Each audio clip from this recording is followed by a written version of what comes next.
Okay. So this is what was in the community of practice announcement.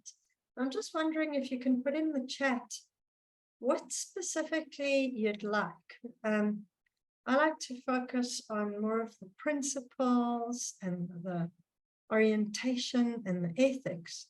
Sometimes people want really practical tools. So I hope to meet your needs. So let's hear in the chat what you're hoping to walk away with.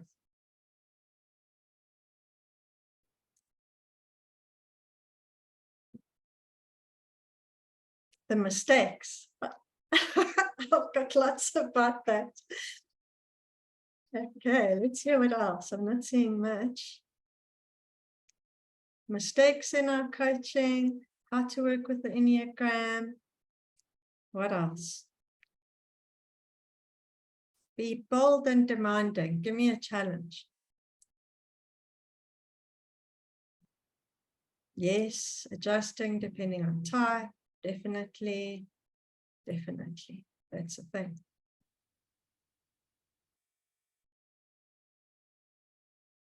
Hold on a sec. Lean into insight too much. Yeah. Okay, brilliant. The right questions. All-round perspective of strategies. Cool, cool, cool. Yes, the felt experience for each type. Wonderful. Thanks. Caroline, I kind of guessed that was you saying that. I read it and I thought Caroline came to mind. Claudia. Yes. Yes. Seeing my types, blind spots as a coach, how we bring our type into the room, principles and tasking. Okay, awesome, awesome. So here, what you basically want is a 5-year course, is what I'm seeing. So I'm gonna hopefully touch on some stuff here, but there's a lot of depth to every single one of your points. So let's see, and hopefully you can interrupt me along the way and say, shush, slow down, whatever it is. And I hope to be able to manage time so that we do touch on some of these things. But it is mostly what I was wanting to look at. Tri-types. Okay, understanding the virtue, that you're going to have to do background reading, because that is like a 6-month thing. Okay, cool. So let's jump in and stop for emphasis and whatever. I don't watch the chat while I'm presenting and watching you.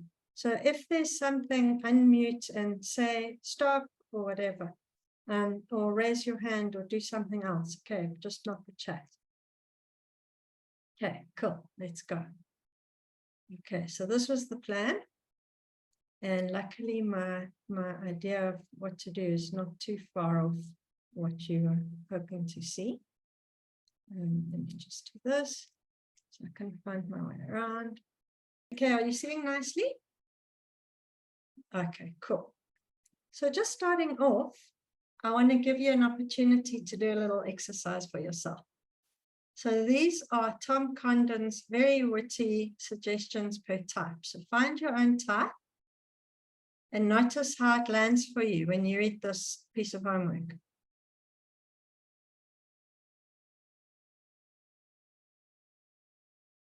Ingrid, sorry, I'm seeing 6 slides at the moment. Ah, okay, let me do something else. Hold on. Okay, let's try this.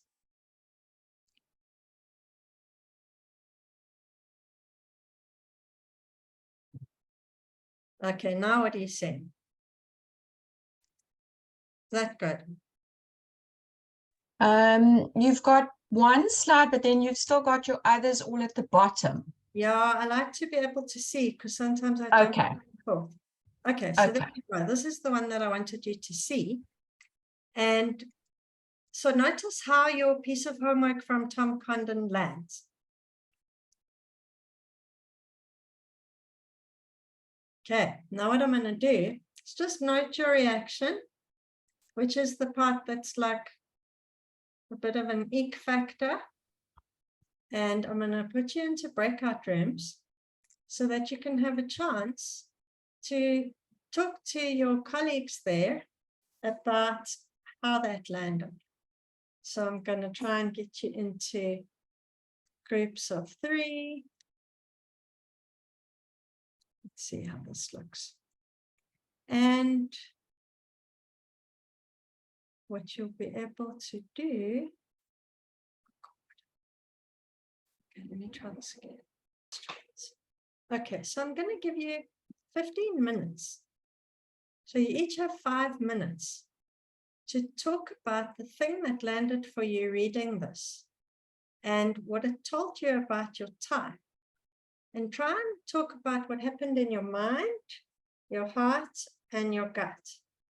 So not going into a story, like a narration or a description of something that happened in the past, really focusing on the phenomenology of how it landed for you. What did it evoke? So I'm going to open the rooms now, give you an opportunity to talk and connect and meet some lovely people. So 15 minutes from now. Current worldview. Sorry, I just realized I wasn't recording. Alistair, sorry, can you ask that again? Now I was saying I'm appreciative of the session because it challenges my current worldview. So the first part is also being a 794. You called it magical thinking. The way I view it is, if you don't want magical thinking, then go see another coach who has a different, I guess, approach or tri-type or whatever. That's, I guess, my gift to the industry. So if I try to now do something different, will that not like make my coaching difficult? And then I lose, I guess, my magic touch. So that's the first question. The second question is around the first mistake, because the way I view it is client is king. So if this lady comes to me and says, I need a new job in 3 weeks, it's either I can deliver that, or should I rather say facilitate that being delivered. But now if I get the client into, I don't know, processing the past, that's not what the client wants at that time. Am I not playing God trying to change them? And that being said, I was in a similar position, got retrenched, and I was already having multiple ideas of how to move forward. There's just no time to process. There's nothing to process. It's you don't want me anymore. You're restructuring. That's cool.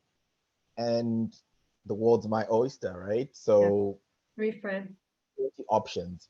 Yeah. So those are the 2 areas where this content is really challenging me. Yeah, that's welcome to the Enneagram. So what we have there is, what you're saying is, I'm 794 and I want to do 794 and go and work with someone else. If you don't want that, is fixity. So when we, the ego is a formula for life, and it's the recipe, and it's, this is how I do it. And the problem is that it doesn't always work. And invariably, we're going to hit the wall with our ego strategy, because it is fixed and it is rigid. And if you learn about evolutionary biology and complexity and fragility, what we're looking for is an ability to be responsive to the invitation of the moment. So if we think, 794 is just the way to be, then when the moment demands 835, we're not going to have the equipment to deal with the reality that needs that. So the Enneagram is inviting us to relax the fixity and to develop a broader repertoire of behavior that is more responsive to the client. And to, if we're client-centric, then our priority is to meet them and not insist that, well, this is how it is. You know, if you don't do this, then work with someone else. You know, I wouldn't want to reify my fixity. I actually want to learn to deal with different people and be soft in my responsivity to them. So that's the one thing, is, you know, rationalizing one's formula is kind of my way or the highway. We see it in a number of the types.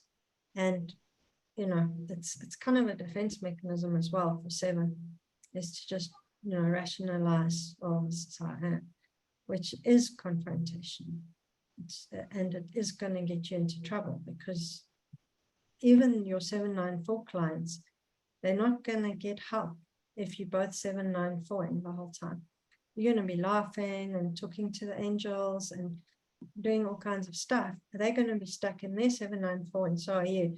So it's not really doing what the Enneagram is designed to do, which is to ease out of that formula and have more options available. And then on your other question, which is also really relevant, I do want to get through some more content just now. But if the client is king, that we deliver against their goal. The problem is the goal is misinformed very often. It's coming from their ego. So I had a 3 who wanted me to coach him because he was angry that one of his peers got a huge bonus and bought a yellow Porsche, and he didn't get such a big bonus. So he just, you know, he just wanted to be more competitive. He wanted to beat that person. And, you know, it was just like full on 3, 3, 3 going on the whole time. And a loss of self in that process. So the Enneagram is giving us an agenda. And the agenda is this responsivity, not being trapped in a certain mindset. And I'm not going to just go along with that. You know, that's really not Enneagram coaching. I'll give you another example where a client came to me for hypnotherapy. I probably mentioned this before. And she wanted me to help her to forget someone's phone number. That was her stated goal. I came to you for hypnosis so you can help me forget someone's phone number. With someone where she had a whole attachment thing and she didn't want this. It was causing her a lot of stress.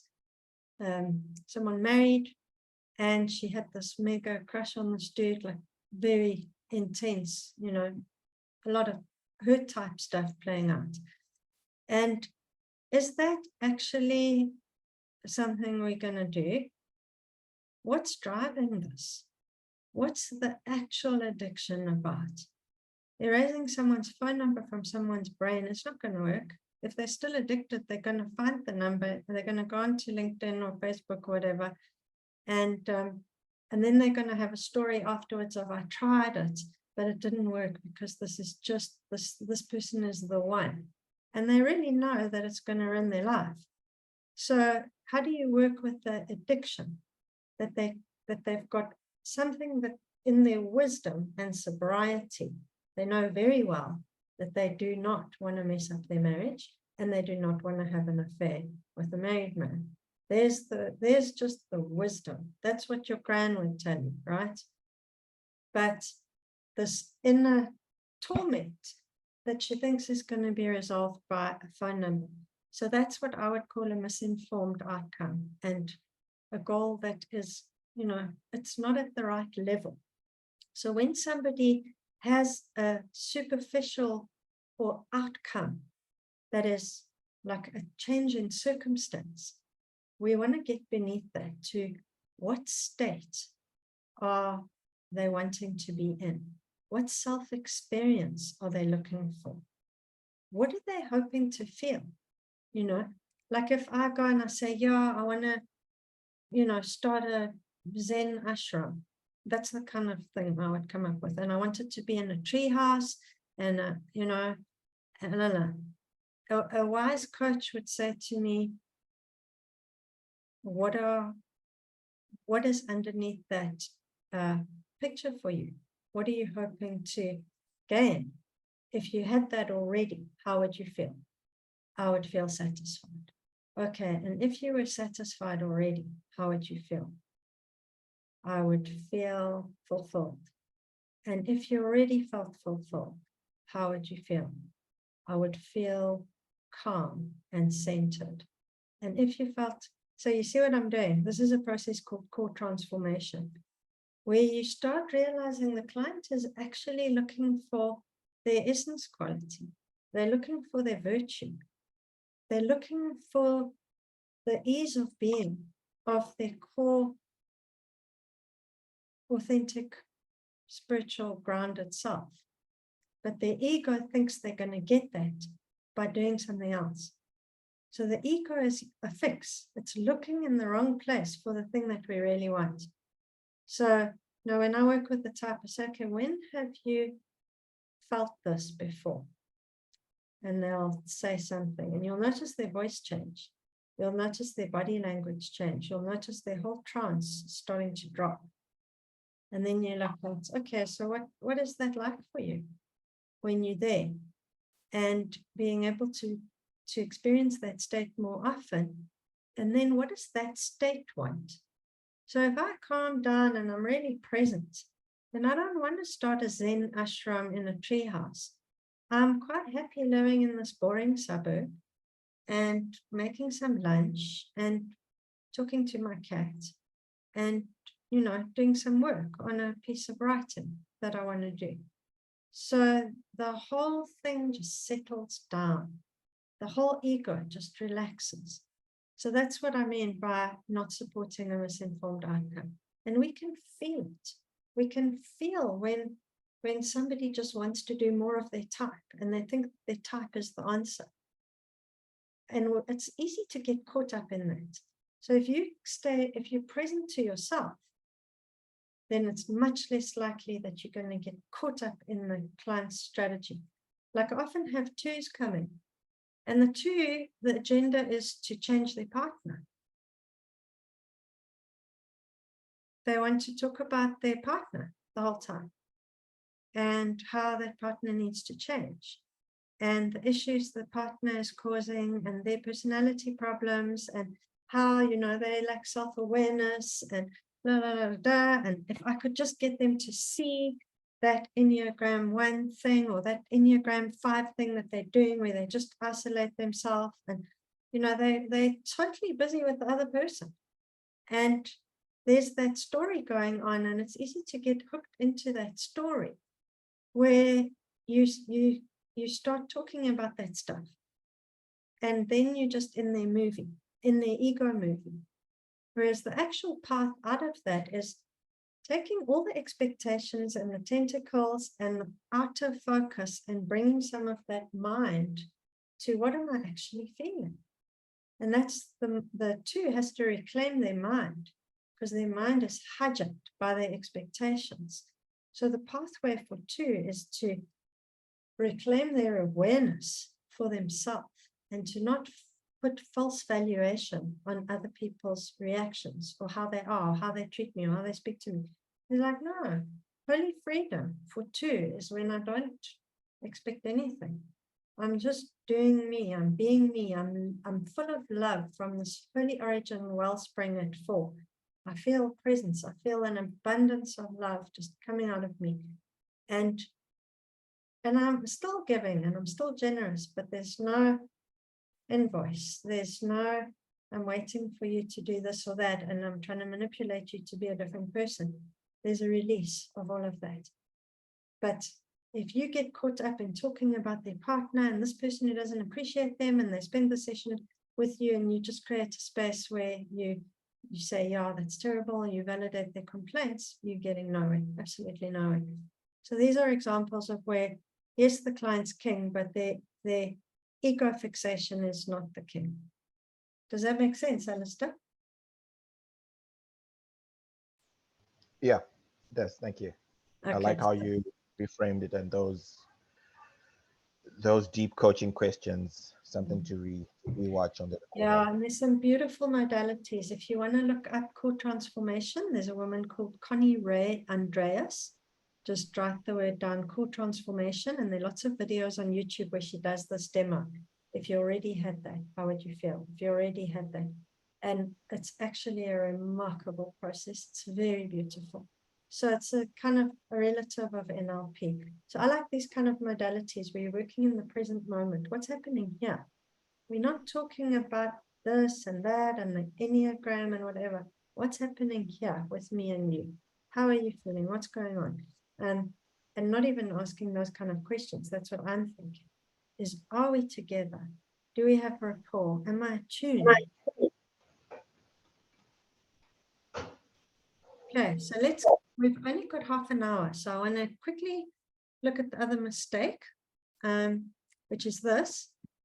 I mentioned it in my email, is that we have a kind of one size fits all. And Tom jokes about this. He says, in the early days of the Enneagram, it used to be, here's how messed up you are. These are all the issues. You know, these are your vices. And now you must go and meditate. So, and for me, sitting meditation is this. It's the bicycle for a fish.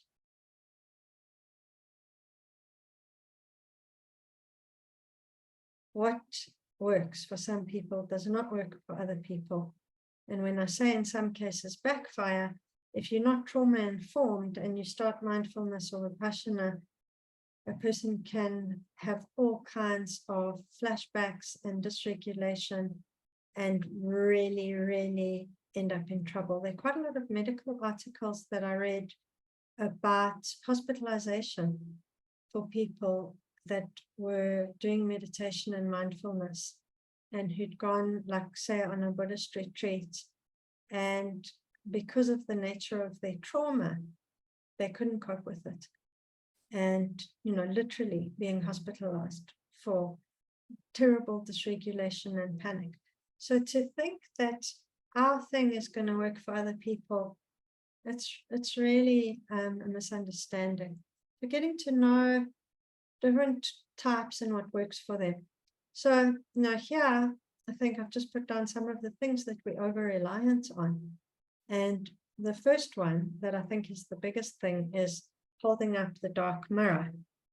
Often we think that's our job, is to give the person the shock and horror of how hideous their ego is and that they're being driven by these awful unconscious motivations. And, you know, we land the shock. And the report certainly does that. If you use the IQ 9. No. Some of my courses used to do that. Recently, I shared one of my workbooks from the Into the Wounded Heart course series, which was before I did my NAM training, the neuroaffective trauma training. And that thing is harsh. That book that I created is this. And also with compassion, like that's not your true self, love, the heart wound, etc.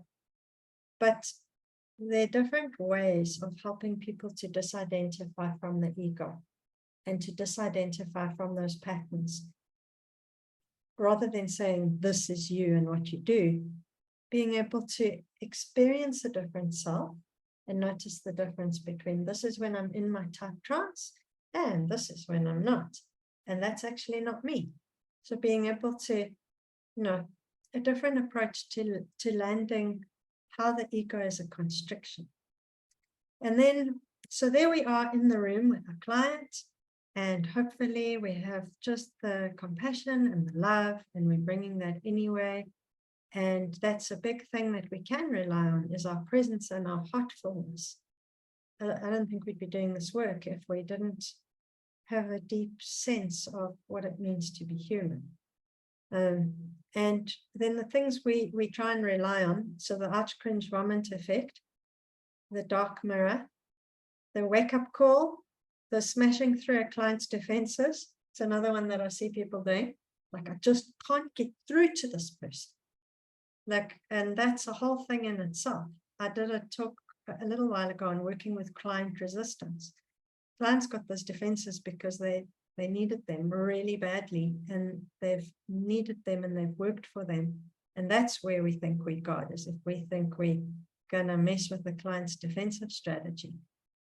If they feel resourced, their defenses are going to soften naturally. And if they feel safe and if they trust us, for us to start bashing away at their ego strategy is it's quite re-traumatizing. Then the micro-analysis of the ego. So it's like, is this your dominant one, or is this second? What's your exact instinctual sequence? We've got to figure that out first. You know, that's, you know, it's not going to, I already spoke about that. The light bulbs, the compass, like you just have to do this, you know. 7, stop worrying. The compass says courage, so do that. And then we go and we get the checklist of the higher end behaviors and attitudes, and we try and push the client into mastering themselves out of their type. It doesn't work. All of us know that. We discovered the Enneagram 10 years ago. How much of it are we still doing, even though we know it? I mean, I know that I should get sleep and eat. It's not how it works. You know, everybody knows they should get sleep and eat properly and not smoke and whatever people do. And how does that change arise? How does that addiction get eased? It's through feeling safe in the body, being able to be here, being able to tolerate the distress at the core of our type. So if I don't feel the panic in the middle of 7, then I don't have to do 7 because I'm not trying to escape from something. No, so every type has the equivalent kind of thing. Checklists, the efforts, the change your glasses, all of that stuff. Now, these are the things we rely on. They're very cognitive. And there are other things that we can do. So I think, Caroline, you mentioned about the somatics, more in terms of experiencing the type and the energy and that stuff. And I think that's really, really important. For me, it's about how do we attune to our own sentience. And that is, our mind is here, our heart, we're feeling what's happening, what feelings are going through me, what is being evoked, how's my gut, what body sensations am I having, why did I get goosebumps on my elbows when the client said that? So starting to know the messages of your own being and trusting that they're giving you something important and reliable.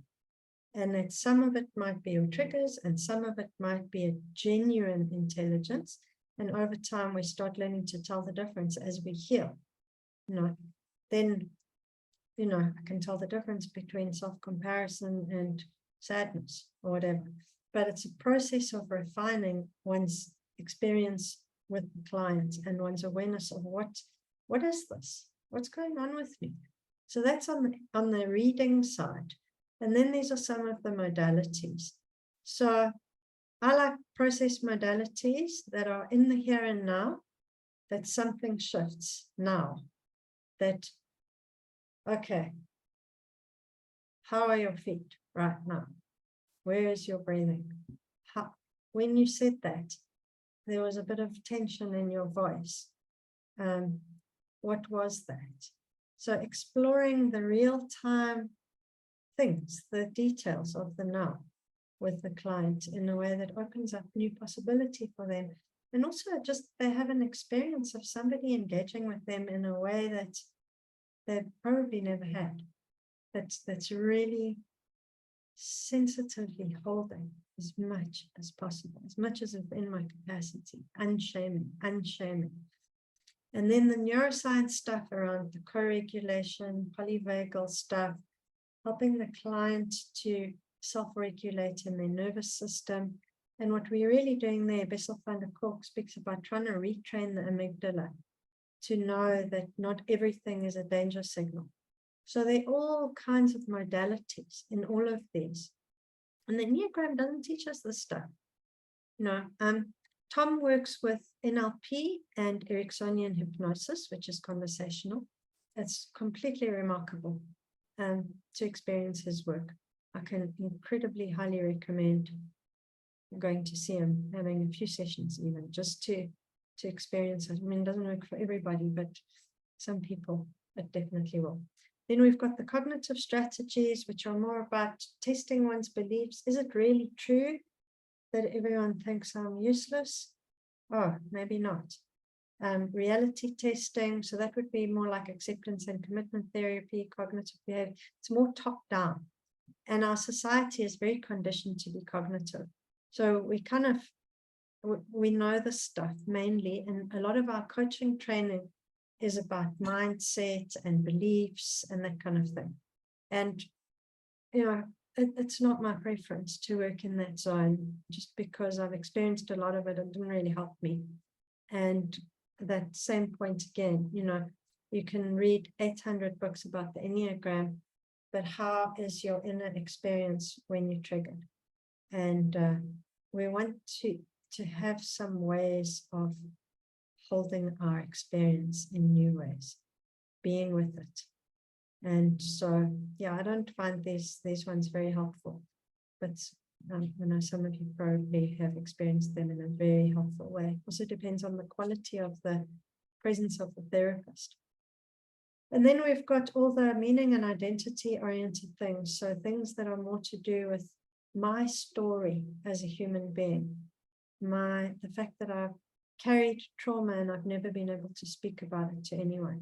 So being able to tell my story in a way that it's validated and held and witnessed, and that the shame gets transferred from me to where it belongs, that sexual abuser or rapist or whatever it was, that we start being able to experience our sense of identity differently. And there are lots of modalities there. Alethea coaching is really lovely. It's all uncovering inner parts work where, we realize that this violent, angry part of ourselves is actually a protector, and they're just overdoing the role. And what role are they playing? And how are they protecting us? What are they worried if we didn't do that? What are they worried would happen? So this is where we're working with identity. And when we see that there's so many things other than talk, other than analysis, that's when we realize, okay, cool, I'm going to go and explore some modalities. So for me, the biggest breakthrough for me was NAM, the neuroaffective relational model, which is very integrative. So it's top down, it's got analysis and thinking and insight and awareness, but it's also got the somatic psychology of, what's happening in the body right now. It's not cathartic. It's not big emotion. It's about self-regulation, inner organization, establishing a sense of I'm an adult who can have my feelings. And for me, that's just a very beautiful modality. So I think it's cool for us to find a modality that matches our gifts. Like some people are hands-on, they're very somatic, like somatic experiencing, and some of these more really bottom-up, body to mind type of modalities. And other people, want to work with a mixture of meaning. I particularly like working with things like ritual and constellations. So, even on Zoom, if someone's talking about a particular thing and there are all these parts, like, okay, let's constellate them. Go and find an object in your house that represents your mother. Go and find this. And then they go and get stuff. And they build this little thing in their house. And they do stuff with it. And then there's the little boy there in the photo. And then I say, well, what would the little boy want? He says he likes playing with plasticine and Lego. Okay, his homework for tomorrow is go and buy plasticine and Lego and put it with that photo. And then there's a whole kind of embodied kind of aesthetic experience of things shifting. So now that's kind of much more work with the unconscious, dreams, symbolism. So you're going to be working with modalities that you're comfortable with. And the more training you have in your favorite modality, the better. So for me, I spent 18 years in Jungian analysis learning about dreams, and dreams are a thing. I work with dreams a lot. They're a different source of intelligence. They're different messages. They're totally below ego. The dream will tell you the truth. So that's something that I find really beautiful, is working with the unconscious. And other people aren't comfortable there. It's not their jam, So find the thing that aligns with your gifts and do it. Train in it. so that you've got a modality to bring to the knowledge. The Enneagram gives us all the knowledge, and then we bring the process in from our lives. So this is stuff, a lot of Tom stuff, because he's my favorite. And just because of that here and now emphasis. So some of those going with methods were the ones that I showed you at the slide. Some other really, really cool techniques here that are also a bit of a mind break. So the person will say, oh, I can't, I'm struggling with this. And then you'll ask, okay, so what are 3 good reasons for you to keep this problem? So experience that jolt. Like find something about your type that you complain about, like, oh, my SP blind, yeah. What is the benefit of keeping it?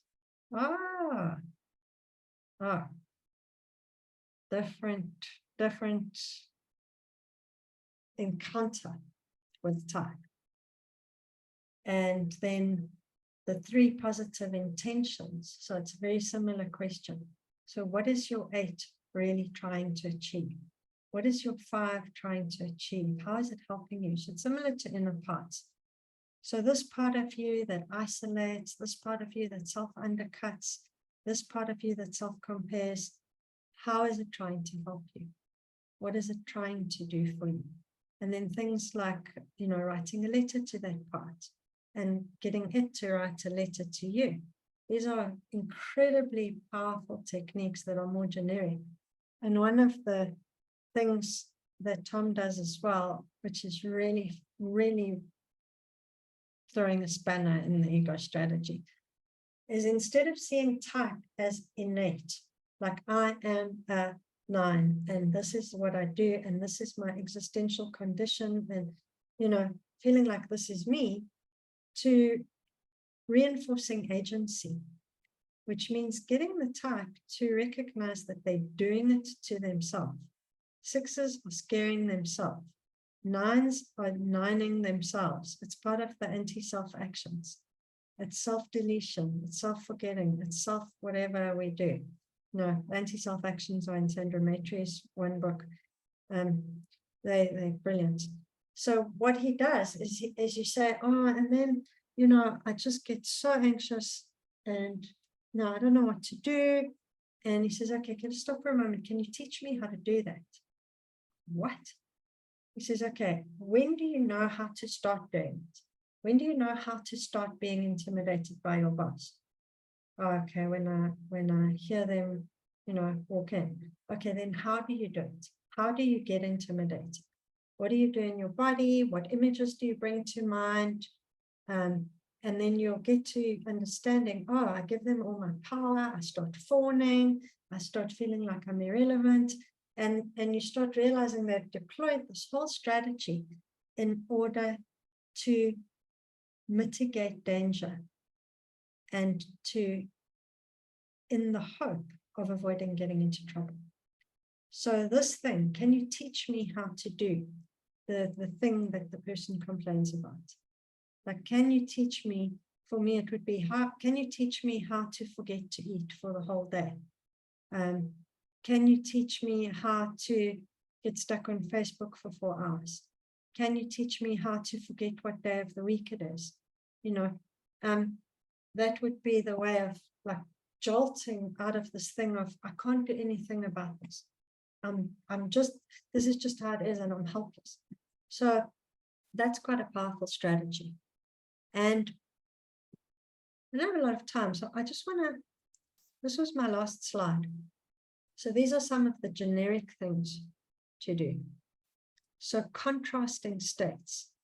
So you right now can recognize, what does it feel like when I'm in the trance of my type and I'm doing my type full on? And what does it feel like when that is relaxed, when I don't need to do my type? I'm in a state of presence. I'm in my favorite state. I am feeling centered, grounded. My mind is still. I feel confident. All the things that you feel when you're just not compelled by your fixation. So that's something that's very, very powerful for any type, is to get them to notice the difference more and more and more. So that when they find themselves in their type and they recognize, oh, I'm in this thing, I'm doing this thing, I'm deploying this thing actively, I'm scaring myself, I'm fantasizing, like, whoa, okay, I don't need to do this. I can do this other thing that I also know I can do. So that's the contrasting states. And then the micro experiments that we get the client to design. So that's like, what can you do this afternoon that's going to take you 5 minutes? That's going to give you an alternative experience to what you've been doing. So they might have been avoiding making a phone call for 3 years.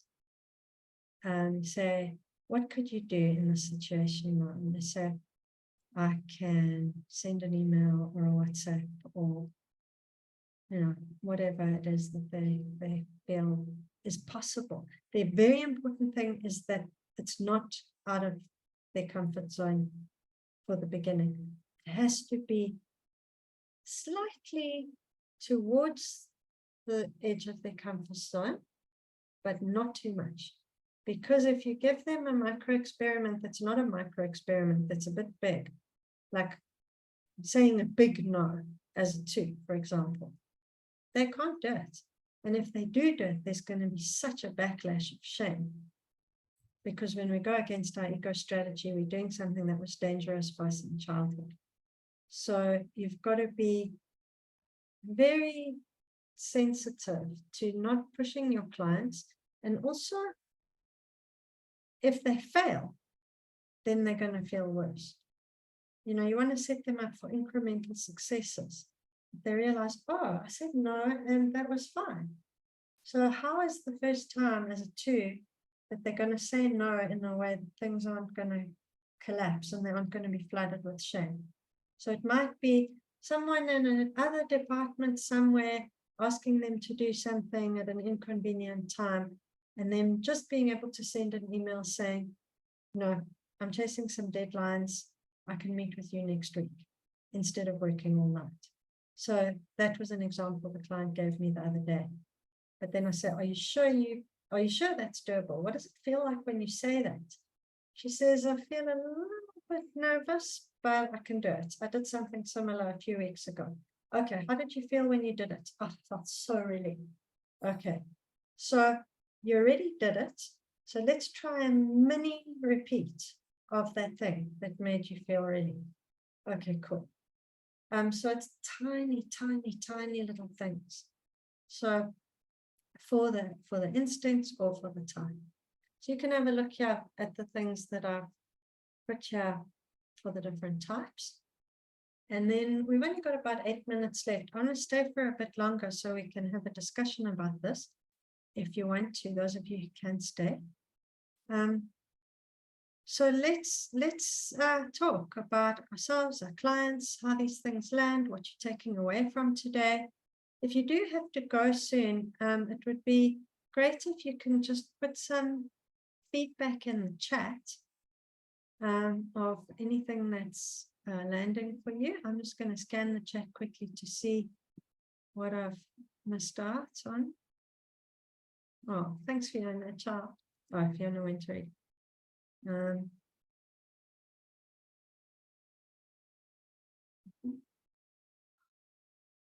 Rapport.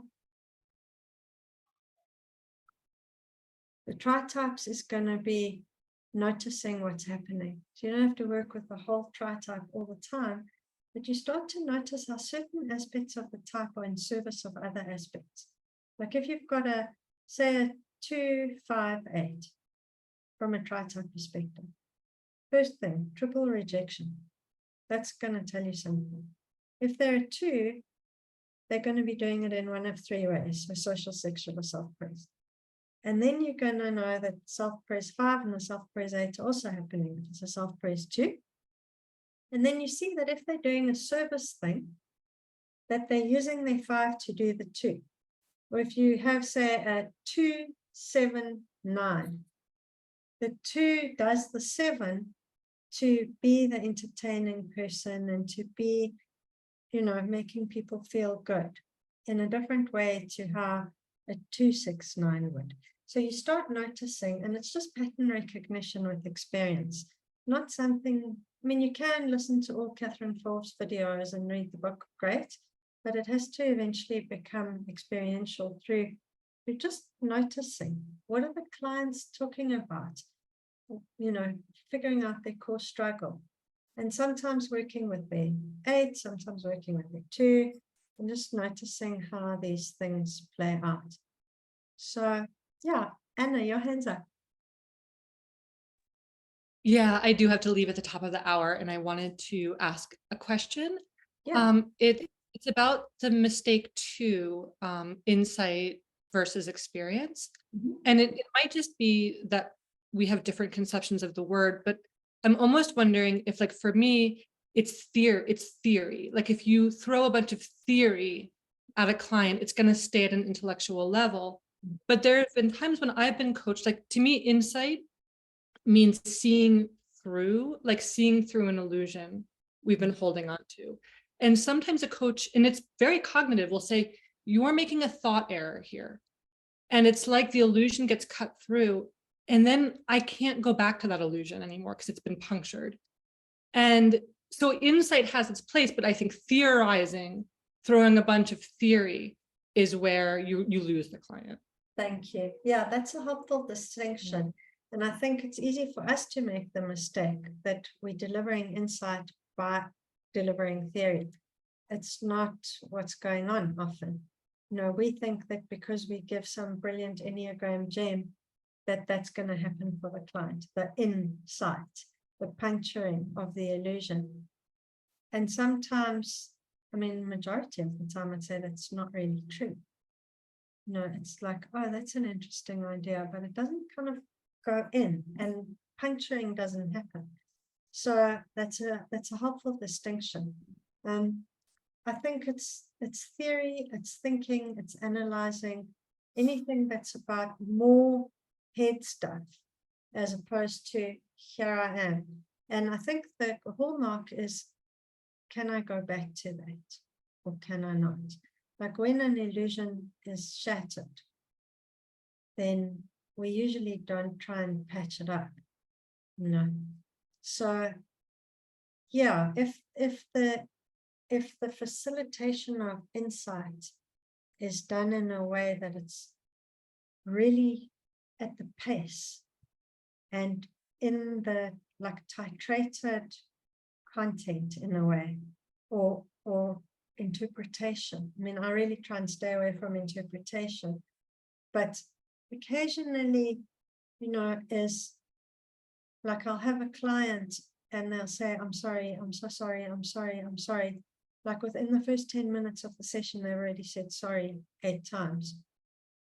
And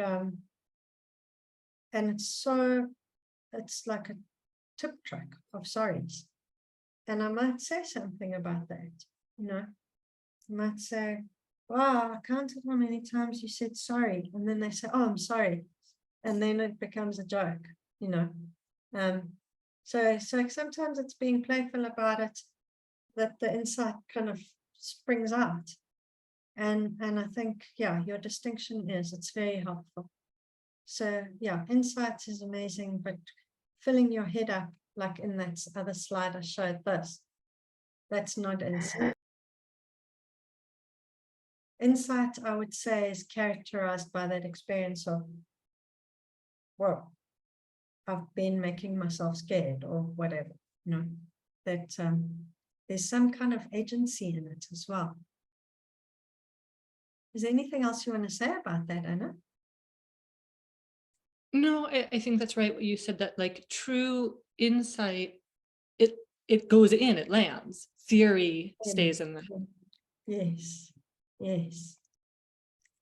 All of those words, integrate, insight. Yeah. Is it in?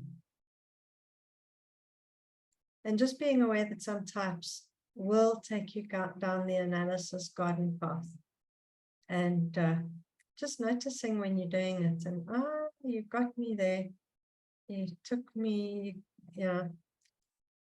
And sometimes it's tempting because then we can show our expertise and give them a lot of content and have a debate with them. You know, I'm sure you've had it, like if you work with reports, debriefing an Enneagram 5 report.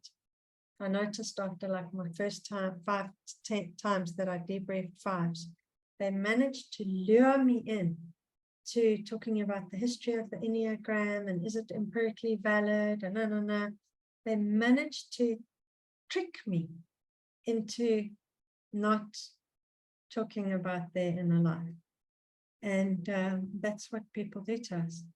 So how do we recognize what they're up to? Yeah, anything else you want to say, Anna? That's kind of coming to mind for you. No, just that it's been a really amazing session. So thank you. you. And we'll be doing more of it in our dynamics of change. And Tom will be there, what one of them said. So, yeah. Thanks for coming. So anyone else who has to hop off, yeah, just put a bye-bye in the chat. Cool. So who else has things that are landing, questions about any of this, clarification, client questions, whatever you want to get into, open floor. Ingrid, I'd like to jump in, just building off of, I think it was Anna who was just talking. Yeah, it's it's very practical 101 question, but if you so insight versus experience, that was hugely valuable to me. My question is, there's an expectation if you get a report in your inbox, if you're doing the IQ9, you're using that Enneagram, and you get your 14 or your 44-page report, that there's going to be some, you're going to discuss that. Yeah. So I'm sitting with, okay, so what do you, it's a question for you or for others want to answer this, so curious to know what you do in order to still do justice to the concepts and the expectation that gets created by this report landing in my inbox. I want to understand it and not taking it too much into that insight space. Or do you just not use it? Yeah. No, I always use the reports when I'm working with new clients and they're brilliant. But then it's what's the actual process in the room of that content is all there. But then for me, it's about, so, would you like to discuss your insights that hit you in reading the report or what landed for you? And I'll position it slightly differently depending on the type and the tri-type. If someone's like a 1-3-5, triple competence, I'm not going to have the same style of engagement. With the 1-3-5, I'm going to say, how would you like to use this time? What would be the best use of this time for you? I'm going to meet them in their desire for efficiency and clarity. And that's how I'm going to connect. And then gradually making more space for whatever emerges. They might really want to go into the feeling. They might have done a lot of work around whatever. You don't know. So I kind of have an initial way and then see what happens based on what the client wants. And sometimes they just want us to talk them through it, but then the process side is stopping and saying, okay, so what here stands out for you? And they'll say, oh, that thing. And you say, what did it feel like for you when that thing came out? And they'll say, oh my God, I felt like, oh my God, that hit me like between the eyes. So, oh, okay, so what's been your experience of that in your life? And then they'll talk to the level that feels comfortable for them. And sometimes it goes very, very deep. So just being able to be with what is. The thing that I try to land in the coaching session as an absolute priority in a debrief is that the Enneagram is not a picture over there. It's not a symbol. It's not a body of knowledge. And we're not looking at a piece of paper. What it's about is I'm here in 3D. I've got a mind, I've got a heart, and I've got a body and instincts and a gut and hands. So those are the 3 centers of intelligence. And it took ages for me to realize that the Enneagram was about this thing rather than a system. So it's landing the fact that the Enneagram describes the quality of your awareness. So right now, how is your awareness? Where are your thoughts? Now I'm worrying about that. Oh no, I'm trying to understand the system. Oh no, so they start noticing, oh, this is my thought pattern. And this is what my mind is always busy with. It's like, okay, this is what goes on in there. That's your thinking center. The type in your thinking center is what goes on in here. The type in your feeling center is what goes on in here when you meet somebody. So if I meet you and I've got a 4 feeling style, I'm instantly going to think what's wrong with me and what's right with you. I'm going to come up second best in my way of encountering as a 4. There'll be something that I will find to evoke a sense of deficit in myself. And if I'm a 3, whatever our type is, we're going to be like attuned to certain things. So it's the person becoming aware of what happens in here, in the chest. My heart constricts, I get down, I close off, I get social anxiety. So it's trying to connect them with the actual sensations of being in that type and showing them the Enneagram helps us to understand what's going on, and it helps us to understand the underlying wound. So it depends. Sometimes I go straight to the heart wound in a debrief, but usually not, a bit of an intrusion. And to also notice how comfortable your client is to go there. Sometimes clients are incredibly self-disclosing, and this is a space where, oh my God, I can talk to somebody. They've been holding a lot in, and that's, beautiful. You can hold it, but never pushing them. And then the gut center is understanding, how do I get stuff done? Have I got an 8 action style? Have I got a 9 action style? So looking at that IQ 9 and looking at the tri-type, saying, okay, you do 8, you do 2, and you do 5. So let's talk about what that feels like in your head. What does it feel like in my head if I'm 5ing? It's like I'm cut off, I'm compartmentalizing my feelings away, and I'm busy analyzing as if the map is the territory. So that's what it's like to be inside a 5's head. So if I just master this thing, I forget that there's a world out there. And then if I'm doing 2 in the heart, all my attention is focused outwards. All the time, I'm watching everyone. I'm completely unaware of an inner life because I was trained when I was very little not to care that my inner life exists. I was keeping my eye on that person because their needs came first. It might have been a depressed mother or an alcoholic or whatever. And so they were the center of the universe. My eyes are on other people. So for a 2, it's noticing that they're disconnected in some way. So that's what I would say is absolutely the most important thing in a debriefing, is to get the client to put the picture aside and to realize that it's about their 3D human experience, and that the Enneagram has fancy language for describing our sensations, our suffering, our thought patterns. So that's become my number 1 priority. Does that help, Kim? That's awesome. Thank you. Appreciate that. Yeah, cool. Anything else you want to say about that? Like, which part is useful to you? Which part do you think you can use? When you spoke, I heard it. You can't. I mean, I would always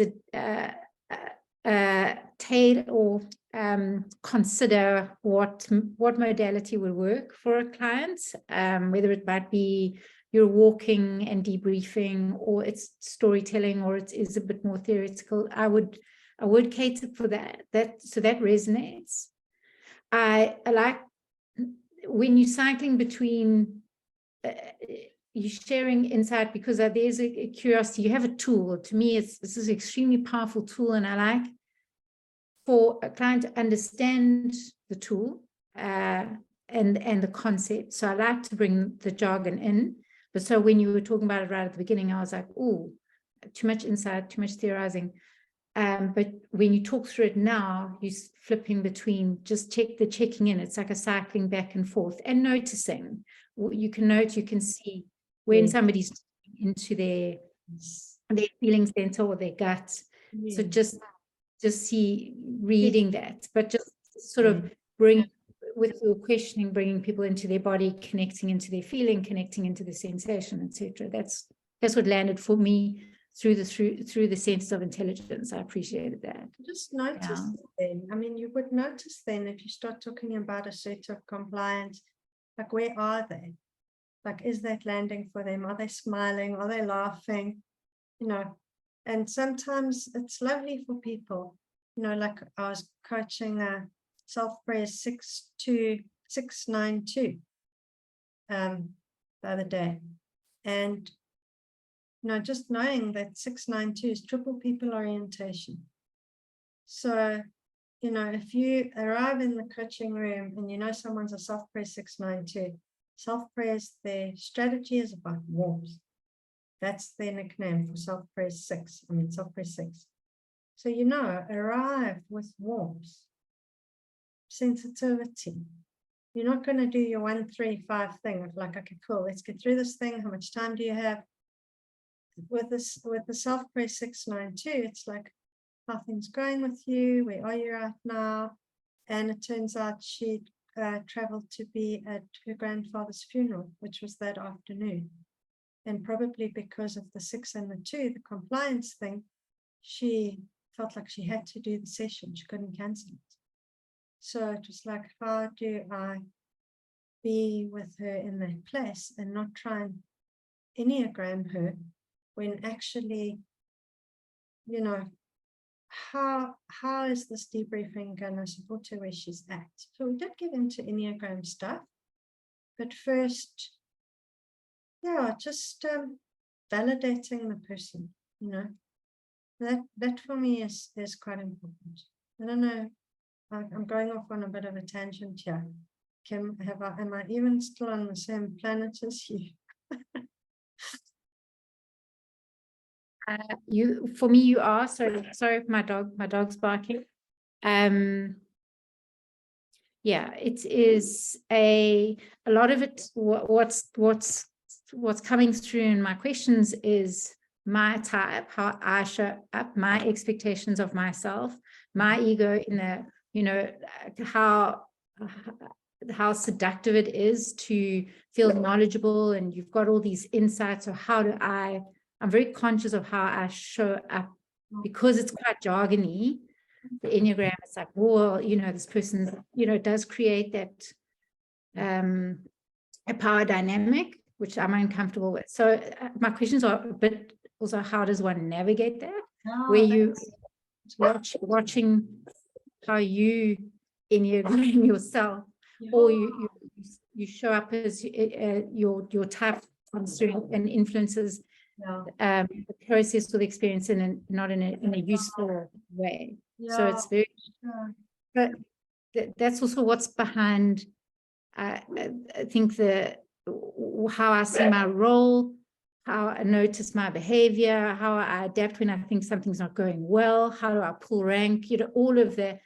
You know, that absolutely behind my question. So listening to your practical examples is very helpful. Yeah. But you know, like your question is so fundamental to, like, the core thing is sensitizing ourselves to ourselves. Like if we know that our anxiety feels a desire for expertise as a coping strategy, or that we've got to be successful, like, oh, if I don't help this client, then, you know, I'm a failure. So whenever we notice the suffering of our type and the pain and the heart wound driving a behavior, then we know that if we can hold that with self-compassion in the moment and know that we're human and that we're having this experience, bring presence to it and tolerate the distress of it enough to stay with the client. And to know that we're going to break rapport, we're going to repair, we're going to say dumb shit, and they're going to, you know, It's definitely going to happen. And yeah. But working out what this job is a thing. You know, what is this job? And what is the Enneagram? These for me they're no answers to either of those questions. Like, what does it actually mean to have somebody pay to come and spend time with you?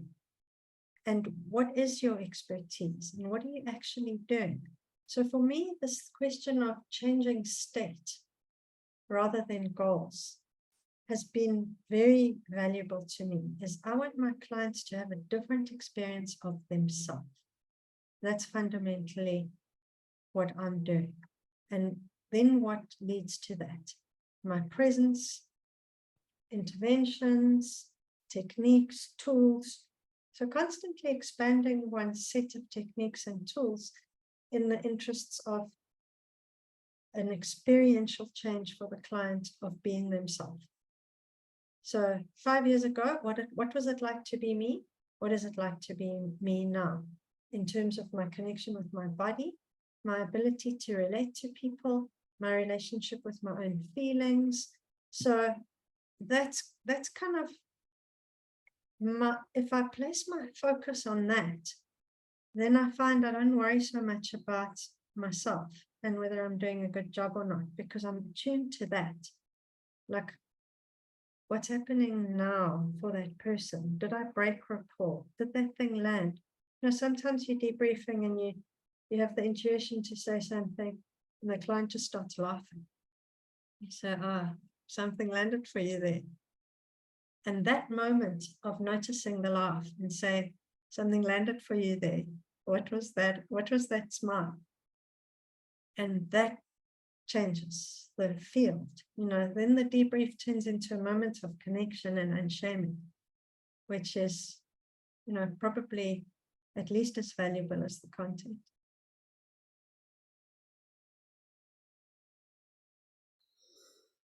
Ingrid, if I can just share a couple of reflections with you. There were some things that you said that really landed for me, and I think are kind of working with what I've been working on within myself as a coach. And where you said, when you're coaching, it's not about the performance, right? It's about how you are being in the coaching relationship. That really struck me because I've always been someone who's very, very focused on context and what is the context of what is happening around us. And so whether I look at it from a global perspective or even one-on-one and listening to a client, I've become so attuned to the presence of fear in the worlds in which we are living. Fear on a macro global level, if you look at it from a geopolitical or an economic perspective, and on a micro level, when you're speaking with a client, you will always hear something in the fear. So that's why this notion of presence and how you are being with a client feels so important. You said where they can take off their mask and they feel that they can risk showing up as their vulnerable real self. For me, there can be no greater gift or honor than when someone feels that they can show up in that place. And that's where things can start opening up a little bit. And then you spoke about state versus goal. And that's something this is the piece that I'm working with myself, is this, I need to keep reminding myself that the work is not about the outcome, because I keep coming up against meeting reality as it is. And that was my journey last year with clients, was I thought we were going towards a certain outcome.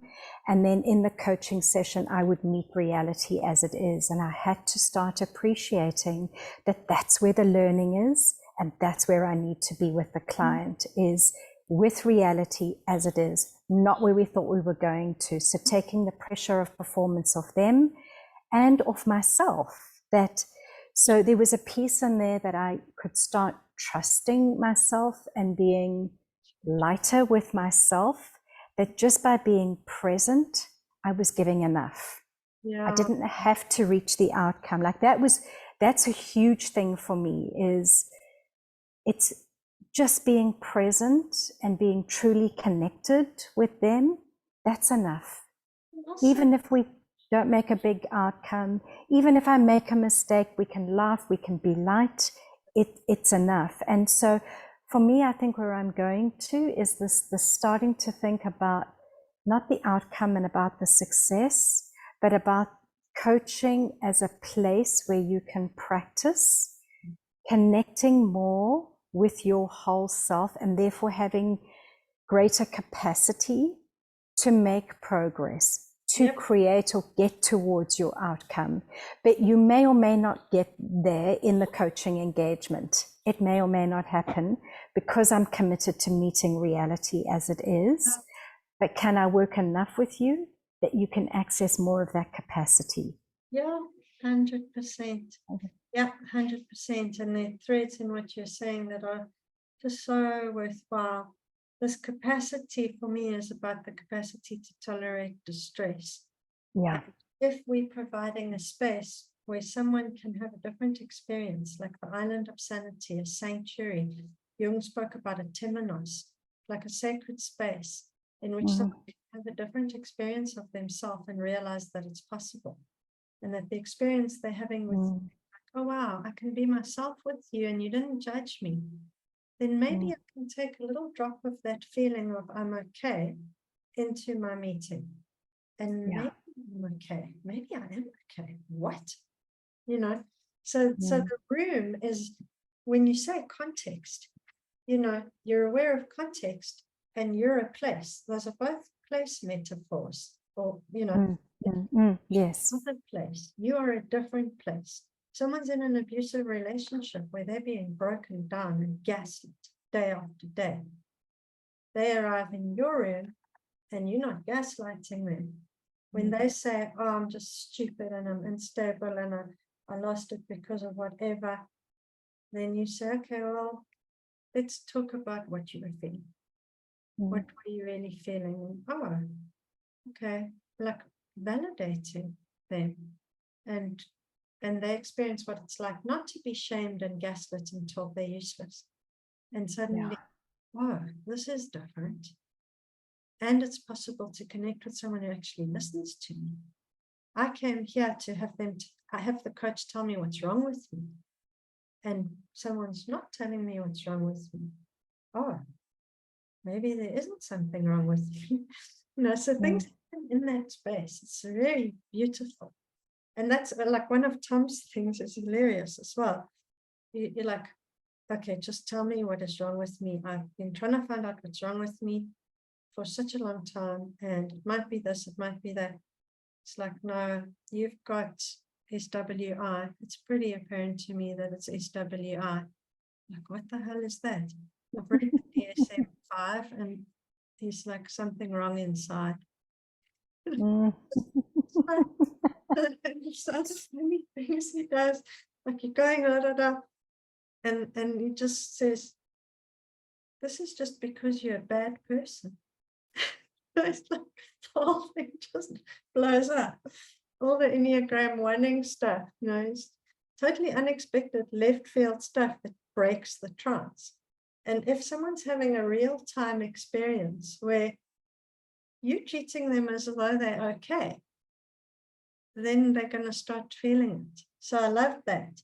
And then another thing you spoke about context, and I love this. This is the social gift, is collective and intergenerational trauma. And the trauma of late capitalism, which is individualization, competition, atomization of society, constant pressure to be the best and to look good and to just cope, and being ashamed if one isn't coping. I debriefed someone the other day whose strain profile on that IQ 9 was very worrying. It's like, this woman is on the brink of being hospitalized for burnout. And her question to me was, is anyone going to see this? So I said, what do you mean? She says that strain profile thing, I don't want anyone to see that. She didn't want people to find out that she was you're struggling, because struggling is shamed. Like you're not keeping up with the game. And, in a corporate environment, you get shamed for not coping. So that's context, so how do we engage with that in a way that we don't collude with that either? Like we're not just trying to help somebody be more productive in an environment where they're being crushed. You know what I mean? So that contextual awareness of this person is in a field, and maybe the way they feel is like they come and they say, I need to learn how to deal with my boss. And you start realizing the boss is actually a freaking narcissistic psychopath. And the coaching agenda that they want to deal with their boss, it's like, okay, well, what I'm going to do is I'm going to do knock inoculation with you. That's what we're going to do. And the knock inoculation is to get the person to a place where they're strong enough to actually show up in an interview for another job, because their self-esteem is so eroded that they can't leave. It's like an abusive marriage, So I think that the context, there's no such thing as an individual. So we should actually do a whole thing on this. I love this stuff. Post-colonial critiques of the self-development industry. We're imposing this Western model of well-functioning on people, individualizing their trauma. The Enneagram can be very complicit in the whole ideology. I can go on a trip here. I'm about to go on a trip. Okay, stop.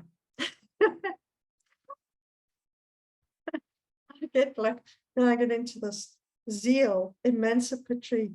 Oh, okay, let me calm down. Thanks, Caroline. You asked some beautiful points there. And Alistair, what you want to talk about? A couple of technical questions. Earlier you mentioned the process Enneagram. Mm-hmm. What is it? I've even tried to Google and I can't get any solid hits there. There's a Euphoria recording of one of Lucille's talks, or was it? It was a community of practice. I think it was February last year where she came and talked about the process Enneagram. So see if you can check that out. Just look up Lucille Freer. She's like a process Enneagram expert. The other person who's really good on process Enneagram is Ranyo Fayez. So if you can find any of his stuff, I am on the Mundo Enneagramma learning portal thing. I'm a member of that, and there are lots of videos about the process Enneagram on there. So if you don't subscribe to that, it is worthwhile. And then who else can I say? Oh, Lucille, our local brilliant woman of brilliance. One of my favorite people in the planet. Like a really shamanic person. And she knows the process Enneagram well. And yeah, so the process Enneagram is more about our journey around it, the journey in the inner triangle, shock points, all of that stuff. So it's a whole other thing, and it's very different to the Enneagram of personality. So, it's a very different thing. I don't know all that much about it at all, but I know a few things that link well to the work, the personality work. But speak to Lucille. Okay, great. Thanks. Those are some good leads. And the second question is around my initial training really focused on instinct, and that's how I approach my coaching using subtypes. Yeah. But lately, I'm getting all these themes around tri-types. Yeah. And I'm curious, is there like an overlap or a way to sort of reconcile the two? Yeah. Because I know you did a course on it. I actually bought it. I haven't listened to it on, I think, last year's summit. Subtypes. On tri-types. Oh, yeah. Well, that thing on the Shift Network. Yeah. Packed by the that annual was a Shift Network. But on subtypes Mm. and minimal knowledge on this new wave, if I can call it, around trifix and tri-type. So Yeah. is there, should I change my strategy? Is there an overlap there? There's a total overlap. It all hangs together. So your tri-type is the combination of the subtypes that you've got. So if I'm SX794, I'm SX7, SX9, SX4, I can clearly recognize that whole circus going on. And then down the line, I very clearly recognize that I go to SX1. I don't go to every normal average one. I go to SX1, the low end of it. And then from there, bio 1 to the low end of 4, SX4. So that's how you would work with it, is taking the tri-type and using the instincts within the 3 centers, within the 3 types. I know I heard a thing like John Lakovich and some of them say that you can have a different instinct in the different centers. So you could have self-press 7 head type, sexual 4 heart type. I haven't really seen that, to be honest. I'm going to explore it more, but it doesn't really make sense to me. What I've seen more consistently is if you've got someone who say a self-press 8, 3, 5. They're doing self-press, self-press, self-press. They look like a self-press 8, a self-press 3, I can't remember what I said, and a self-press 5. They're doing that version of each tri-type element. And then they mush together in quite interesting and unique ways, and people cycle through the strategies. But I wouldn't try and learn that in a formulaic way. No, I rather sit with the client and see, oh, yeah, they're an 8, but now they're doing 5.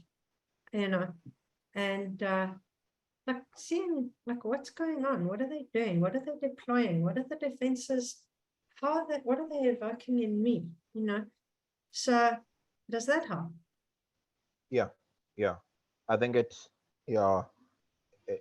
goes back to the issue around presenting, I guess. You just be present to what you're witnessing in the session, and not get in there and say, oh, she's a SX9 and I'm gonna be looking out for SX9 behaviors. But what I will do is I will watch your course, and then at least I have that's then pretty helpful in terms of tri-type. I don't know, I don't think I went into a lot of detail on the instinct. I would just do like explore the different instinctual variants and see, you know, what does this look like, you know, just getting to know and have a mnemonic for yourself. Can you see my slide? Yeah. It's like learn the nicknames of the 27 tri-types. They're here. Self-press 6 is warmth. SX6 is strength or beauty, challenging authority, undermining authority. Social is duty. You start getting the flavor of them, and then you see, and I like what you say is, you know, if you're being with the person, doesn't matter if they're a 4 or a 1 with the 2 wing, you can recognize 2 going on. You know what I mean? Some 9s with the 1 wing look very 1-ish, and you might think they're 1. And if the reporter's gotten someone wrong, you don't want to be stuck in a lens about them. You know, like, let's rather see what's going on here. People say they've never once had a mistyping with the IEQ 9. I haven't found that. I've worked with a lot of people who, you know, this doesn't really fit. And they type differently from the last time I took it. And maybe their tri-type's the same, maybe their tri-type's different. Maybe they type down one of the lines. So I'm not going to cling to that thing. And I see, oh, they're just talking about 9 stuff the whole time. You know, this is 9-ish stuff. And Tom says Enneagram shows us where to fish. So if someone's talking about 9-ish stuff all the time, and they're a 6, 9, 2, then stay with the 9 stuff, you know. And maybe they came out as a 6 because they got down the line to 6. So I just kind of, yes, the report is lovely, but what's going on with this person? Yeah. Yeah. So Lovely. Thank you. how's that? It's so helpful. Yeah. Thank you. Cool. it's a long journey. It's just layers of deepening and deepening and deepening, and then bits of insight, and then something almost said, and it's like gradually it just gets richer and more substantial. But it's good to learn it as you coach, like not to try and fill your head with content so that you can be in the room differently. Like as you're in the room learning, and if you see someone's a social 4, like go and look it up, go and read a little bit about social 4 and see if it gives you any aha moments in terms of what the client's been grappling with.